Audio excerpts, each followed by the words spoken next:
everyone. The first story that I want to read you today is called Santa's Book of Names by David McPhail. He's our author and illustrator. I like to read this story to second graders every year. It's one of my favorite Christmas stories. Santa's Book of Names.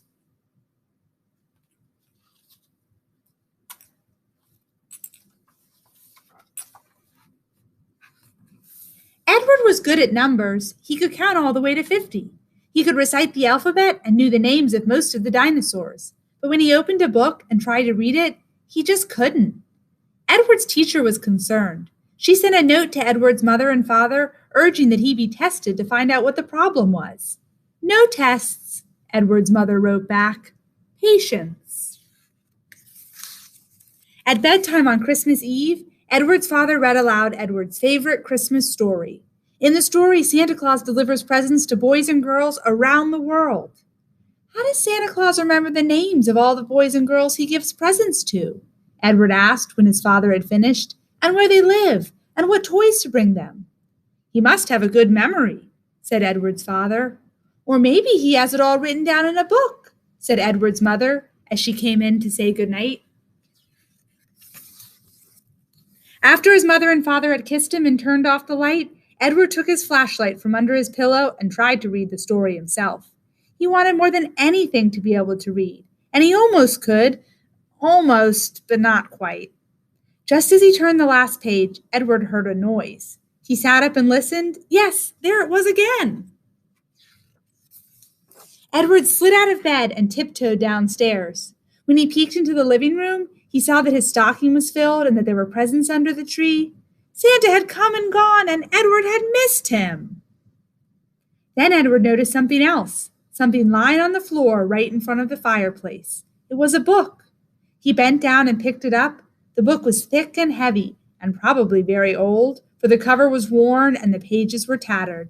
Santa must have dropped it, Edward suddenly realized. He ran to the front door, threw it open, and stepped outside. Just as he did, a long shadow passed over him and glided across the fresh moonlit snow. "Santa, wait!" cried Edward. "You forgot your book!" But in the jingle of sleigh bells and the rush of the wind, Santa didn't hear, and in an instant, he was gone. How far could Santa get without his book? Edward wondered. And when Santa realized the book was missing, how would he know where to find it? Then Edward had an idea. He hurried back into the house, quickly put on his boots, mittens, coat, and hat.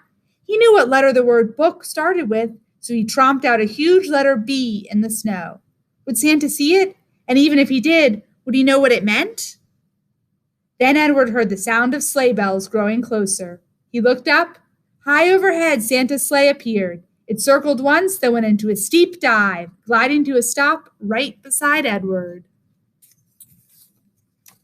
"Hello, Edward. I see that you found my book," said Santa, who looked very much like the Santa in Edward's storybook, except that his nose wasn't round, it was pointed. "That book contains the names and addresses of all the children in the world," Santa explained. "Most of them I know by heart, but I can't always remember which present to leave. That's why I need my book." Edward held the book out to Santa. "Thank you, Edward," said Santa, and he gently patted Edward's shoulder. "It would be a big help if you would come along and read it to me when I forget something." Ride with Santa in his sleigh? Edward couldn't believe his ears. He stared down at the glistening snow. I can't help you, Santa," he stammered. "I can't read."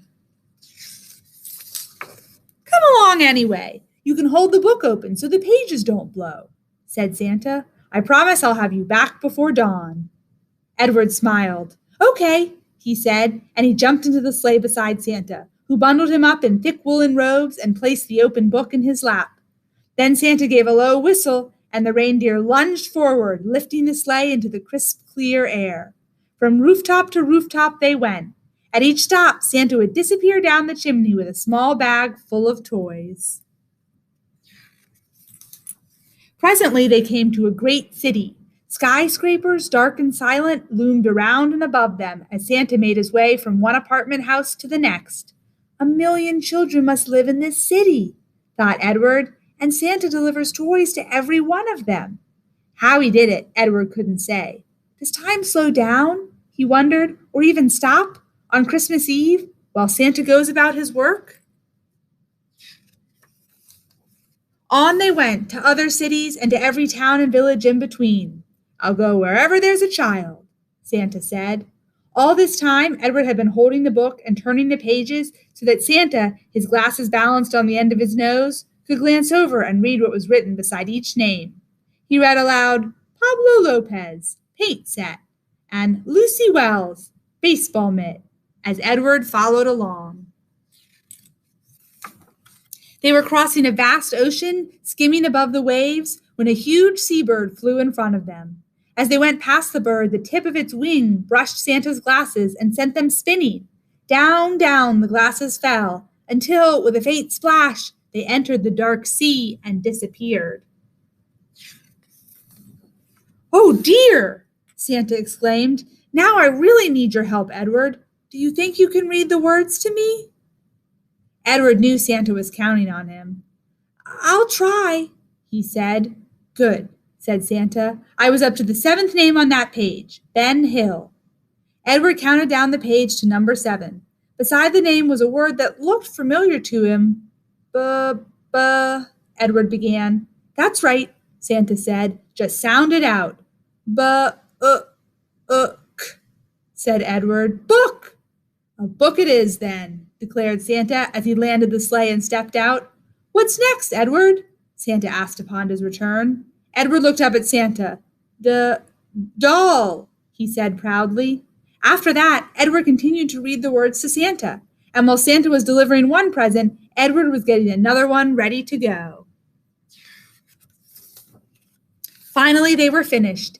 Edward closed the book of names and placed it on the seat beside him as Santa emerged from the last chimney and took one final present from his bag. It was a book. Merry Christmas, said Santa as he handed the book to Edward. Thank you for all your help. I couldn't have done it without you.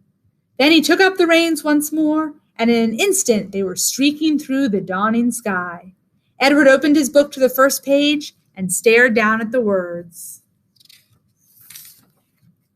He must have fallen asleep on the way home, because the next thing he knew, his mother was gently shaking him and softly calling his name. Merry Christmas, Edward, she whispered. Time to wake up and see what Santa Claus brought you. Edward opened his eyes. He was lying on the sofa in front of the fireplace.